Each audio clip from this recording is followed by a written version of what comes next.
Alex, you're on Heart of the Matter. Hi, how's it going? Hey, I'm doing all right. How are you? I just had questions concerning how God didn't condone polygamy in the Old Testament. How he didn't? Yes, as you were saying before. Yeah, well, he didn't command it.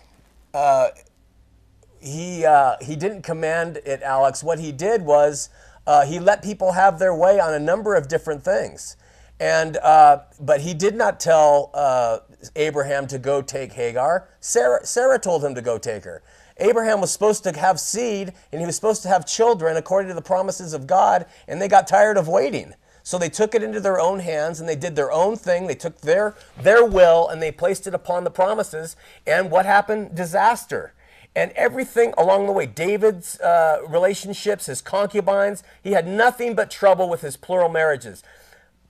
They were never sanctioned by God. You're not going to find anywhere in the Old Testament where God says, David, take unto yourself other wives. It's my will. It's what I want you to do.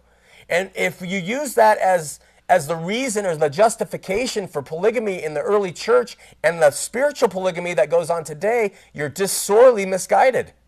The one question that I had, if it wasn't condoned, why didn't the angel come to Hagar and command her to return to Abraham? Well, all good things. If God didn't condone it, he would have just let the marriage dissolve. And God will take anybody who turns to him in whatever situation and turn it to their good. Hagar prayed to God when she was about to die, and he heard her voice. When Sarah sent her out to the desert to die, she called to God, and he said, I hear your voice, I'm gonna do something good with this. And what did he do? He turned it into our Arab brothers and sisters out there. Okay, but God can take all things. He's the great fixer.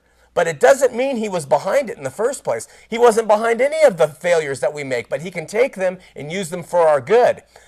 Here's the problem. When you make a jump from a situation like that, way back in 1,500 years before Christ came, to after Jesus came, and a man saying to 15, 16-year-old girls and women who are married, hey, God says you will have eternal life if you marry me. There is such a big difference between those two. Make sense? I disagree. Okay. Well, you can disagree. I don't mind. Thank you for the call. We're going on to Mary. Call back in Riverton.